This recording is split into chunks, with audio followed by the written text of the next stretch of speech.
Hello दोस्तों, कैसे हो आप सब। आप सभी को प्यार भरा नमस्कार। स्वागत है आपका अपने YouTube चैनल पॉइंट एजुकेटर में। और जैसा आप जानते हैं हम यहाँ पर CDP थंबनेल आपने देखा हुआ, CDP के PYQ क्वेश्चंस करते हैं। और इस सीरीज में आज हम करने वाले हैं 2021 में PRT लेवल पे जो पेपर आया था उसके 10 क्वेश्चंस। 20 क्वेश्चंस हम कर चुके हैं, लास्ट 10 क्वेश्चन आज हम करने वाले हैं। ठीक है। और इसके साथ एक बात और बताती हूँ, एक बच्चे का कमेंट आया था कि आप 30 क्वेश्चन एक साथ करवाइए। मैं ये समझती हूँ और ये लर्निंग का एक तरीका भी है सीखने का, कि अगर हम पूरा एक साथ ना पढ़ के टुकड़ों में पढ़ें, पार्ट में डिवाइड करके पढ़ें तो याद अच्छा होता है। इसलिए मैं 10 कंसेप्ट एक बार में करवाती हूँ और बीच में दूसरी वीडियो आएगी, गैप होगा तो आपको याद अच्छा रहेगा, आपके दिमाग में सारा मिक्स नहीं होगा। ठीक है, इसलिए करवाती हूँ मैं। और दूसरा, वीडियो बनाने में भी आसानी होती है भाई। अब मेरे पास कोई टीम तो है नहीं कि वो मेरा काम कर देगी, मैं खुद करती हूँ, इसलिए मुझे 10 क्वेश्चन में आसानी रहती है। फिर भी आप चाहते हैं कि 30 क्वेश्चन करवाऊं तो आप कमेंट में लिख दें। The personality and intelligence quotient of Mohan are different from Sohan. Mohan का जो व्यक्तित्व है, बुद्धि लब्धि है, वो सोहन से भिन्न है, अलग है। What are these differences called? तो ये भिन्नताएं क्या कहलाती हैं। अब आपने ये पढ़ा होगा कि हर व्यक्ति दूसरे से भिन्न है, पढ़ा है ना। कोई भी भाई बहन है, माँ बाप हैं, कोई भी एक दूसरे के समान नहीं होता। उनको क्या कहते हैं? Individual differences. तो इंडिविजुअल डिफरेंसेस यानी व्यक्तिगत भिन्नताएं। अब व्यक्तिगत भिन्नताएं हैं वो क्या होंगी? अंतर व्यक्तिक होंगी। इंटर और इंट्रा दो वर्ड होते हैं, आज उनको क्लियर करती हूँ। पहले इंटर और इंट्रा। इंटर होता है एक से दूसरे के बीच में। ठीक है, एक व्यक्ति है, ये सोहन है, ये मोहन है, इसमें और इसमें जो अंतर है आपस में, ये दोनों एक दूसरे से रिलेट नहीं करते, उनमें अंतर है, भिन्नताएं हैं, वो तो हो गई इंटर। ठीक है। और इंट्रा हो गई कि एक व्यक्ति के अंदर, खुद के अंदर ही जो अलग अलग भिन्नताएं होती हैं। कभी वो गुस्से का नेचर अपनाता है, कभी वो गुस्सा करता है, कभी शांत रहता है, वो उसकी इंट्रा हो गई। तो याद रहेगा ना, इंट्रा होता है अंदर खुद के, और इंटर होता है दूसरे के साथ कंपैरिजन। तो इंटर इंडिविजुअल डिफरेंसेस क्या आ जाएगा? अंतर व्यक्तिगत भिन्नताएं। क्लियर हुआ। नेक्स्ट देखो, विच of the following is not an इनेट motive. इनेट यानी जन्मजात अभिप्रेरक, जन्मजात अभिप्रेरक नहीं है। अब इनेट होते हैं जो जन्म से बच्चे के अंदर होते हैं। अब आप देखो, इसमें भूख है, हंगर है, बच्चे को भूख लगती है। छोटा जब बच्चा पैदा होता है उसको तुरंत बाद भूख लगती है। नींद भी आती है। दर्द परिहार, अगर उसके ऐसे चिटकी भी देना तो उसको दर्द होता है, वो हिलता है, ऐसे इमोशंस दिखाता है, तो दर्द परिहार भी होगा उसमें। ठीक है, पेन अवॉइडेंस। और अचीवमेंट तो हम बाद में अचीव करते हैं, बच्चे में नहीं होता ना, तो इननेट नहीं है, ये जन्मजात अभिप्रेरक नहीं है। और दूसरा नाम क्या होता है इसका? Biological motive. ठीक है, बायोलॉजिकल मोटिव भी इसी को कहते हैं, जैविक अभिप्रेरक, जो जन्मजात होते हैं। नींद, भूख, प्यास, काम, ये सभी आ जाएंगे। क्लियर हुआ। नेक्स्ट देखो, नेक्स्ट क्वेश्चन है, बच्चों में सृजनात्मकता यानी क्रिएटिविटी डेवलपमेंट है। Developing creativity in children is related to which dimension of development. सृजनात्मकता का विकास करना किस आयाम से संबंधित है? डायमेंशन। अब डेवलपमेंट की डायमेंशन आपको पता है, शारीरिक, मानसिक, सामाजिक, नैतिक, ठीक है, moral, social development, mental development, physical development, language development, ये सभी किसके आयाम हैं? डेवलपमेंट के, विकास के। तो ये जो क्रिएटिविटी है ये किससे रिलेटेड है? Mental development. बच्चा क्रिएटिव एक्टिविटी करेगा, उसको क्रिएटिविटी सिखाई जाएगी, उससे कुछ बनवाया जाएगा, तो वो किससे सीधा रिलेट करता है? मेंटल डेवलपमेंट से। क्लियर है। अगला है हमारा साइन लैंग्वेज, संकेत भाषा। तो साइन लैंग्वेज है वो किस तरह के disabled, sign language is used for which type of differently abled child, तो अलग से जो किस बच्चे के लिए यूज होती है साइन लैंग्वेज। अब आप देखो, जो सुन नहीं सकता, अब सुनाई नहीं दे रहा कुछ भी, तो उसके सामने अगर हम इशारा करें, ये जैसे टीवी में आपने न्यूज देखे होंगे कई बार, तो ये होती है हमारी हियरिंग के लिए, जो बच्चा सुन नहीं पाता उसके लिए होता है। और दृश्य के लिए क्या होता है, ब्रेल, ठीक है, ब्रेल होती है, ब्रेल लिपि से पढ़ाया जाता है विजुअल को। और लोकोमोटर डिसेबल्ड क्या होंगे, जिनके चलने फिरने में पैरों में जो क्षमता है उसको लोकोमोटर बोलेंगे, ठीक है। अगला देखो, नेक्स्ट क्वेश्चन है, निम्न में से कौन सी अधिगमकर्ता केंद्रित शिक्षण अधिगम व्यू रचना नहीं है। Which of the following is not a learner centred teaching learning strategy. अब इसमें पूछा है कि टीचिंग, ये लर्नर सेंटर्ड, अब आपको पता है एक टीचर होता है टीचिंग करेंगे तो, ठीक है, और एक लर्नर होगा, सीखने वाला होगा। जैसे मैं टीचर हो गई, आप सीखने वाले हो गए, तो इन्होंने पूछा है कि लर्नर सेंटर्ड टेक्निक।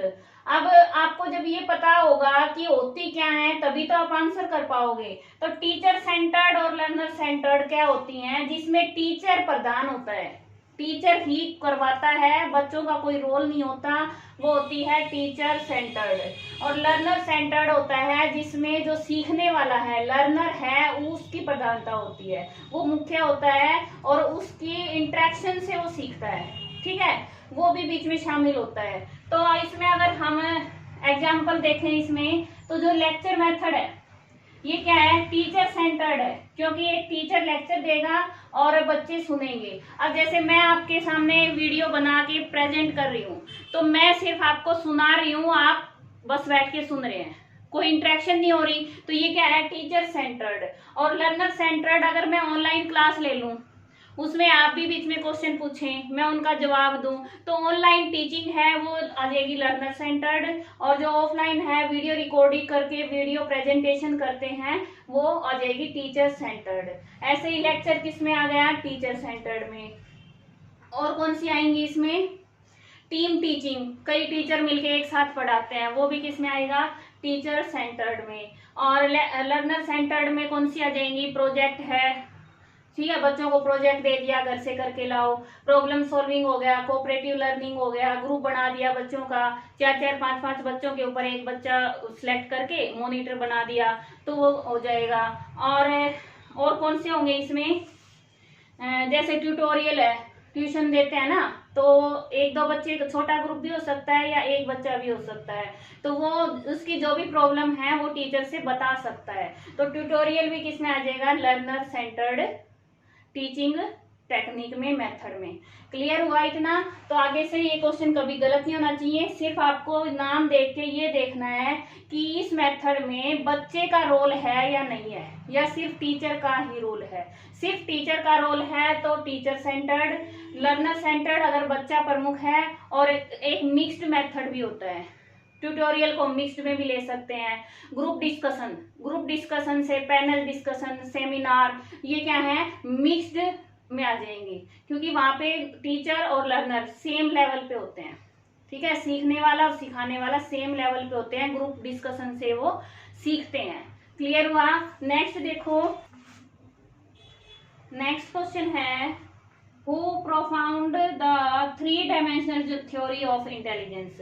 अब देखो इंटेलिजेंस की थ्योरी कितनी इंपॉर्टेंट है, इस पेपर में भी ये दूसरा क्वेश्चन है, सिर्फ ये पूछा है कि किसने ये थ्योरी दी है, और ये किसने दी है, बुद्धि का त्रिविमीय सिद्धांत गिलफोर्ड ने दिया है, ठीक है। और इस पर मैंने एक वीडियो बना रखी है, इंटेलिजेंस पर एक ही वीडियो है, उसमें सारे आपको ये मिल जाएंगे। अच्छा, इसके बाद है next, growth and development are the product of. वृद्धि और विकास किसके उत्पाद हैं, तो ग्रोथ और डेवलपमेंट किसके ऊपर निर्भर होता है, हेरिडिटी, आनुवंशिकता और एनवायरमेंट, दोनों के ऊपर डिपेंड करता है, तो बोथ आ जाएगा, ठीक है। क्योंकि किसी भी व्यक्ति का जो डेवलपमेंट है, ग्रोथ है, वो हमेशा पहले तो वंशानुक्रम से गुण आएंगे, विशेषताएं आएंगी, उसका जो जीनोटाइप फिनोटाइप सब होगा, उसके बाद ही एनवायरमेंट है, जैसा उसको माहौल मिलेगा उस तरह से उसका विकास हो जाएगा। तो दोनों का ही प्रोडक्ट क्या है, विकास। ठीक है, नेक्स्ट क्वेश्चन है the differences in attitude, interest, achievement and learning style of learner indicates which type of differences. कि कोई लर्नर है, अधिगम करता है, उसकी अभिवृत्ति, अभिरुचि, उपलब्धि और अधिगम शैली यानी जिस तरीके से वो सीखता है वो सब क्या है, उनमें अंतर है। तो वो किस विभिन्नता को दर्शाता है, वो दिखाता है व्यक्तिगत विभिन्नताएं। ठीक है, इंडिविजुअल डिफरेंसेस, क्योंकि सबकी अलग अलग होती हैं इसलिए। अब अगला क्वेश्चन है insight theory of learning is also known as. अधिगम का अंतर्दृष्टि सिद्धांत अन्य किस नाम से जाना जाता है? किस नाम से जाना जाता है? गेस्टाल्ट सिद्धांत। ठीक है, और इंग्लिश में लिखें तो गेस्टाल्ट थ्योरी। किसकी है ये थ्योरी? कोहलर की। कोहलर ने ये थ्योरी दी थी। और चिंपैंजी था सुल्तान नाम का चिंपैंजी था, उसके ऊपर ये थ्योरी उन्होंने की थी, इनसाइट थ्योरी। ठीक है, वो अकेले टंगाए थे, जो एक रूम में बंद कर दिया था वानर को, जो चिंपैंजी था उसको, और केले ऊपर टंगा दिए थे, बॉक्स रख दिए थे, एक लकड़ी रख दी थी, छड़ी रख दी थी, और बंदर ने कैसे उसको सोल्व किया वो सब इस थ्योरी में आता है। ठीक है, तो इनसाइट अंदर से, अंतर्दृष्टि, कि एकदम से सॉल्यूशन है उसको आ गया कि ऐसे ऐसे ये केले मुझे मिल सकते हैं, वो थी उसकी इनसाइट थ्योरी, गेस्टाल्ट थ्योरी। ठीक है, अब एक लास्ट क्वेश्चन रहता है। अब नेक्स्ट क्वेश्चन है, ये है which of the following task is not related to Torrance test of creativity. अब मैंने आपको बताया था कि हर बार एक दो क्वेश्चन ऐसे आते हैं जो नए कंसेप्ट से उठा के देते हैं, तो ये कंसेप्ट भी नया आया था, टेस्ट से रिलेटेड पूछ लिया इन्होंने, क्रिएटिविटी का टेस्ट। अब जो ज्यादा डीप स्टडी करते हैं उनको इस बारे में पता होता है, सबको नहीं पता होता, लेकिन कोई बात नहीं, हम अब कर लेंगे ताकि आगे से अगर क्वेश्चन आए तो ठीक हो जाए। तो ये क्या है? Torrance test of creativity. उसमें सबसे पहला है अनयूजुअल यूजेस रिलेटेड टास्क, फिर है new relationship between pairs related task, product improvement related task, ask and gas related task. तो जो इन्होंने टेस्ट बनाया है क्रिएटिविटी का, उसके दो हैं पार्ट, वर्बल टेस्ट और फिगरल टेस्ट। फिगर दिए गए हैं, एक में वर्बल टेस्ट है, वर्बल टेस्ट के सब टेस्ट है। ठीक है, सब टेस्ट है 7। तो ये जो है ना, पहला, तीसरा और चौथा, ये इसके सब टेस्ट हैं वर्बल पार्ट के। किसके? वर्बल पार्ट के ये सब टेस्ट हैं ये तीनों। तो ये हमारा ऑप्शन होगा इसमें, जो इसमें शामिल नहीं है। ठीक है, नहीं है। तो अनयूजुअल यूजेज ये हो जाएगा, एक हो गया प्रोडक्ट इंप्रूवमेंट, एक हो गया आस्किंग क्वेश्चन और एक गैसिंग। तो ये हमारे 5, तो ये 4 तो ये हो गए। और बताती हूँ, अभी थोड़ा सा डिटेल में करवा देती हूँ। अब हम करेंगे टोरेंस टेस्ट ऑफ क्रिएटिविटी। अब इस टेस्ट में 2 पार्ट बनाए गए हैं। पहला है वर्बल टेस्ट, दूसरा है फिगरल टेस्ट। ठीक है, वर्बल में 7 सब टेस्ट बताए हैं, 7 सब टेस्ट बताए हैं, इसमें 3 सब टेस्ट हैं। तो टोटल टेस्ट कितने हैं? सब टेस्ट 10, टोटल हो गए 10। ठीक है, अब 7 में सबसे पहला है आस्किंग, सेकंड है गैसिंग क्योजिज, कारण का गैस लगाना, गैसिंग कॉन्सिक्वेंसेज, उसमें क्या गलत है, कोई स्टेटमेंट दे दें उसमें कॉन्सिक्वेंसेज ढूंढना। ठीक है, फिर है 4th में प्रोडक्ट इंप्रूवमेंट, प्रोडक्ट को कैसे इंप्रूव किया जाए, वहां क्रिएटिविटी। फिर है 5th